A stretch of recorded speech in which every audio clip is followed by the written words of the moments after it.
Next up is on the same topic, generally, is the Milford Residents Association. So we have co-chairs Debbie Dunsford and Norma Bott. So ladies, welcome.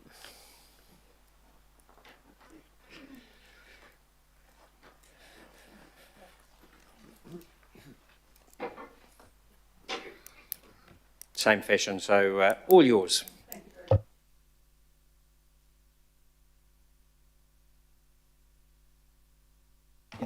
Co-chair Norma Bott on the far left and another committee member, Francis Haig. Thank you for this opportunity to speak about the effects of the January 2023 flood on Milford's families, property owners and the entire community. The Wairau Catchment Project to us, together with the buyout process, is a watershed recognition of the severity of Wairau flooding issues. This is an essential project, and the Wairau is a special case because of the size of the catchment and the large number of homes and businesses throughout the catchment at ongoing risk.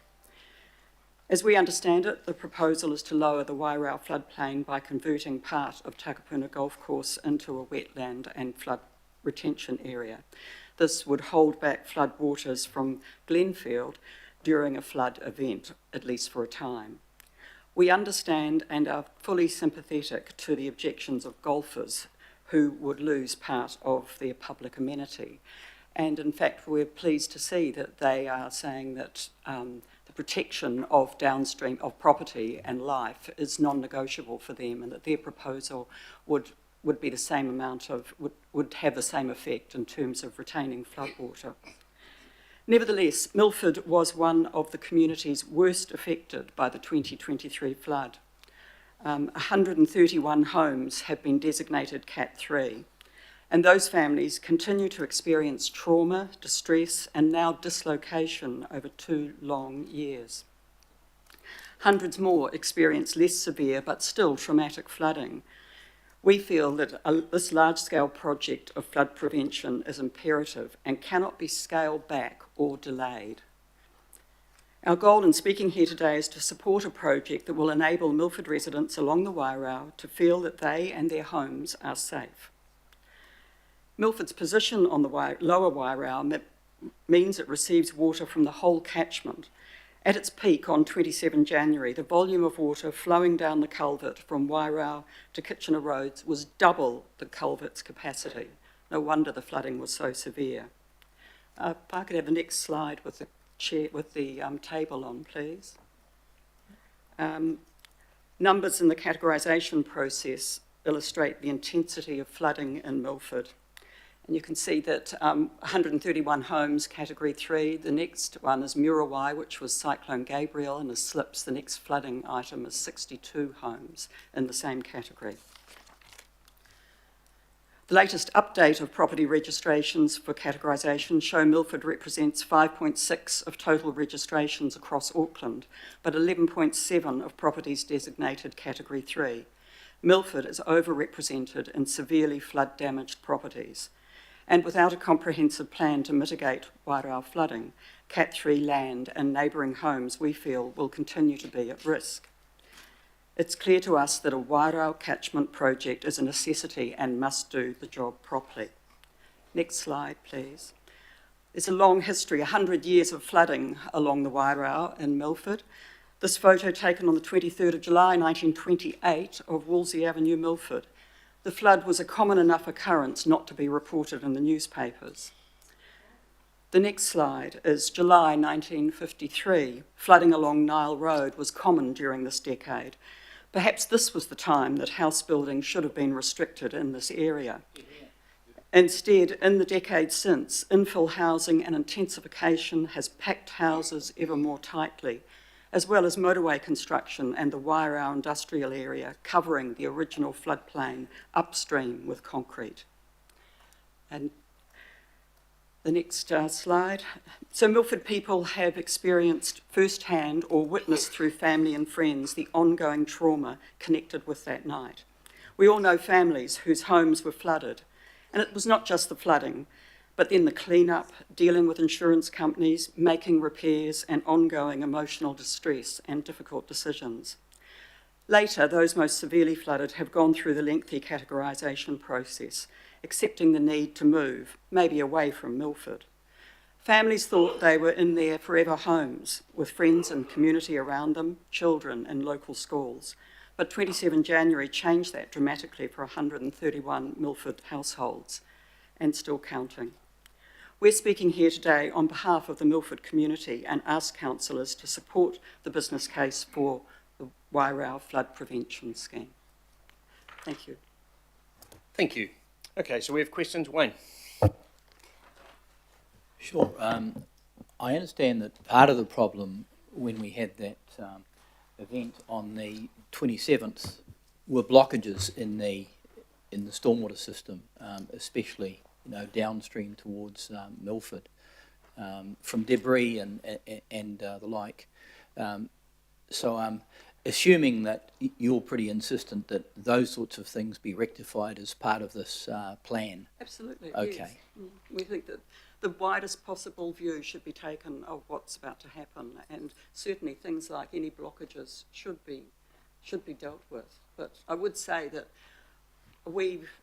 as volunteers, we've removed tons and tons of rubbish from the estuary further down below the actual culvert. So, something like probably 70 wheelie bins ended up down there, couches, fridges, they were all ended up in the estuary Sure. at the bottom. So I think that I'm not aware of a huge obstruction within the stream itself. Yeah. I think most stuff just got carried away and ended up in the estuary. So what's the present state right now in the Milford vicinity in terms of the flow of water?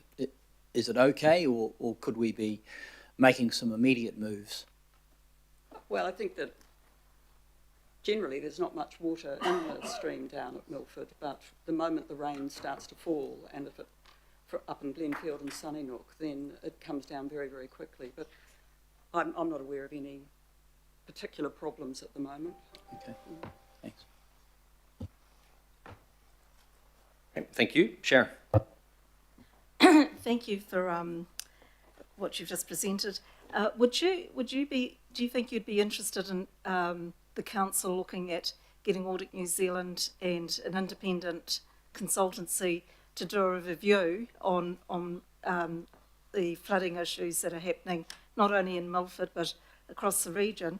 The reason I'm just suggesting that it could be a good idea for the council to look at one of these reviews is back in 2004, I organised Audit New Zealand and Montgomery Watson to do a review on how Manukau Council allowed resource consenting to happen out there.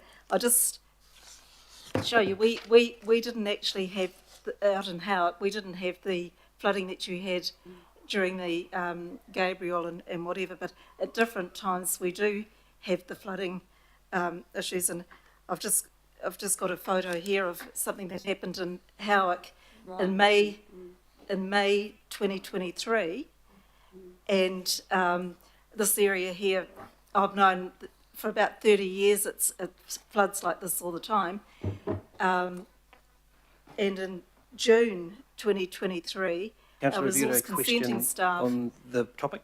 Well, the topic was, I was just asking, I'm just letting them know, and so they can understand, whether we should be actually encouraging our council to get Audit New Zealand to do a review, because this particular photo that I'm just showing you, that was in May 2023, and in June 2023, our resource consenting staff permitted 6 dwellings to be built on this floodplain, which, the stream Sharon, we're not talking about Howick.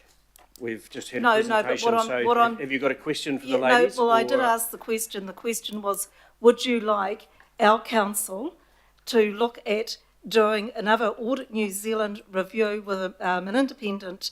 I think if the council thought that was a good idea, that's fine, but we don't want a delay. No. We don't want this thing kicked down the road, and that's what we worry about with someone like the golf club coming in. We think there's a sense of urgency about this, and so really we're fine if that project for the golf course works. Well, that's okay by us. We want something that works and is actually going to be implemented with some degree of urgency. So we don't want, I mean, fine to have an audit review, but not if it's going to take years and it's just going to mean everything gets talked about and nothing happens. We want something to happen at this stage. It's 100 years since this has been a problem, and we need to have it worked on fast. Okay, thank you. Richard?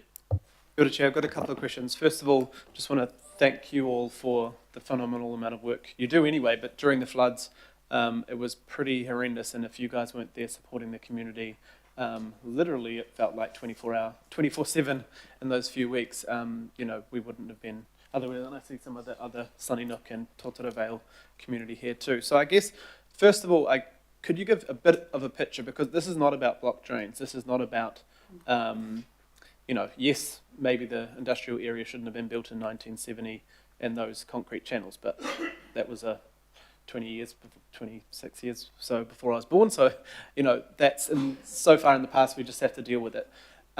But could you go through maybe a bit of what people saw that night? Like, I don't think a lot of people realise what your community dealt with that night, because when the sun comes out, you can't see. No, it's not like a slip.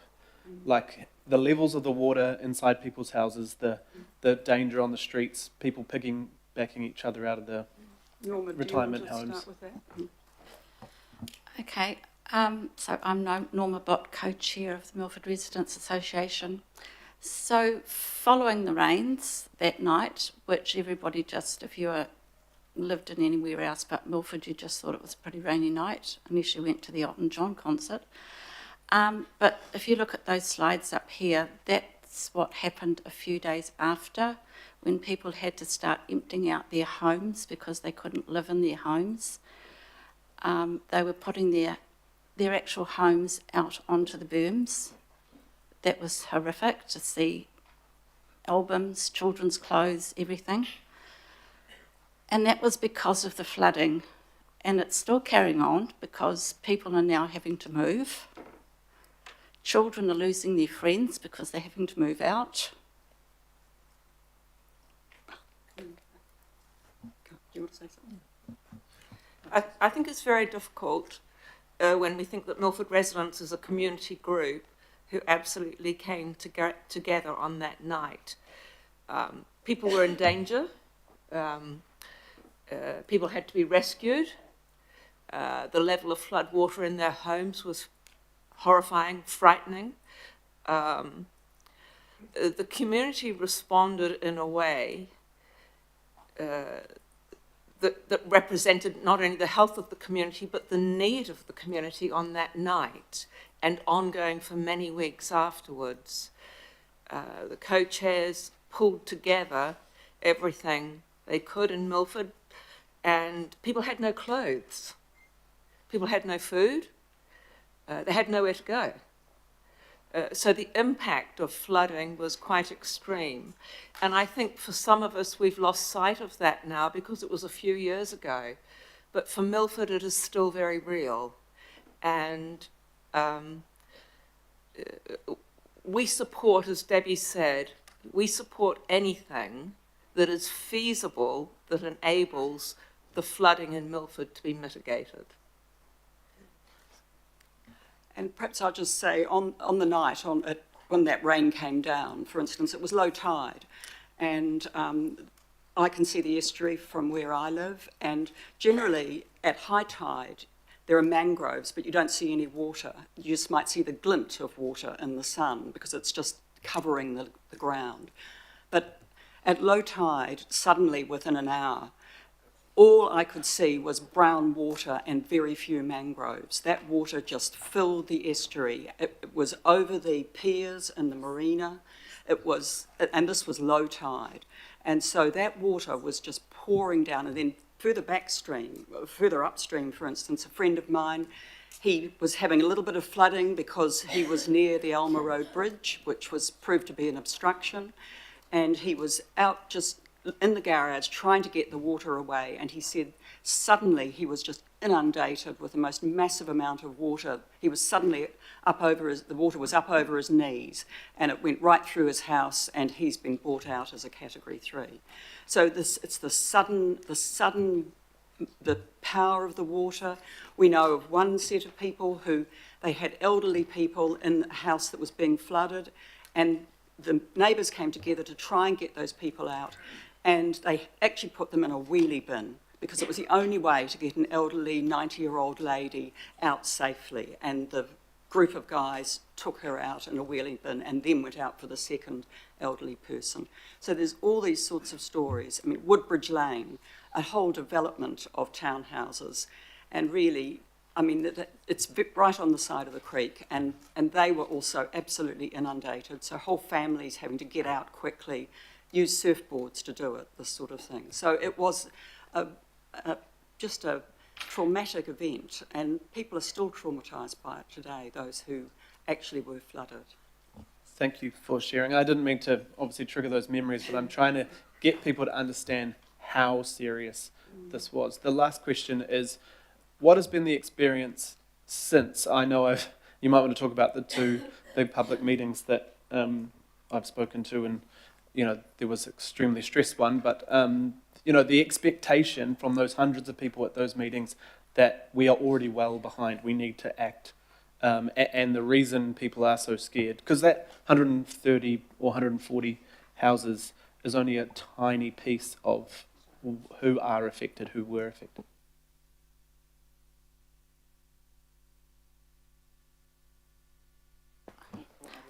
So I think what we want in Milford is to know that this is not going to happen again. That whatever the council decides to do, that they do it quickly, because the rain still comes down and you don't know when the next 100, 250 or whatever flood's going to happen. That's just a number that was chosen. If you look at the photos that Debbie put up on the screen, that was in the 1930s. That's just under 100 years. So it can happen, and we've got more concrete, we've got more roads now, so water can flow a lot faster than what it did back then. So please, whatever you decide, make it happen. Thank you. Chris. Thank you, and what you've said today really resonates. In Albert Eden, Puketapapa, we suffered, and for many homes, things are still not resolved, and every time it rains, in fact, I've been reading emails while you've been presenting, saying what will be the impact of the rainfall that we've been warned of. So people continue to be traumatised and are fearful whenever it rains. So I get that absolutely. But what I want to be crystal clear on, and my question to you is, you are saying to us you want council to act with urgency. You are not saying you're opposed to the proposal, the submitters that we heard earlier, as long as it doesn't delay things. You just want to see council acting as quickly as possible on behalf of your community. Is that right? We do want to see a resolution, but we know that the council is restrained on budget. I mean, Healthy Waters presented a few options to us at a meeting we had in December. I think there was 2 options shown there, and one, the price was so high that they said that just wasn't a possibility. So we need something that's done within the council's budget, but that, as I said, that can be done and it's going to work for a long time. No, I understand that, and Yeah. the same is true in the Albert Eden Puketapapa area, which I spend a lot of time looking at. But within the bounds of reasonableness, what you are advocating to us today is that you want a sense of urgency because you are speaking on behalf of your community, but you're not coming along just to oppose. No, Debbie? No, that's fine. I'm pretty clear about it. And We don't know enough about it. We're not engineers, but we want it to move forward, and we don't want it to be kicked down the road. No, thank you very much for the clarity the around that. council's proposal. We're very keen. We haven't seen the golf course proposal before.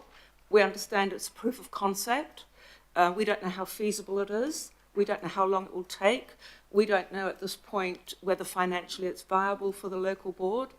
All those things are really important, and we're not opposed to anything that works. What we're desperate for is a resolution for our community. You want certainty, so thank you. Thank you. Chris Junior. Thank you. I think Richard, Councillor Hills will move. I'll second the acknowledgement of the group. Thanks, you all, and thanks for your massive commitment for over a really long, tough period.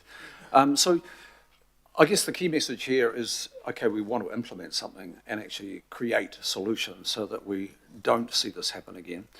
But we've got to back up a bit and take it through a business case, you know, that right process. So basically you're here today saying, yes, please take it to a business case.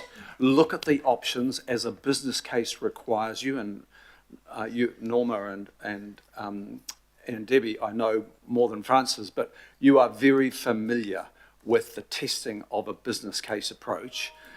You are saying, yes, put things in the mix, test them well, don't mess around, get to the end of this process. Is that your call to us today?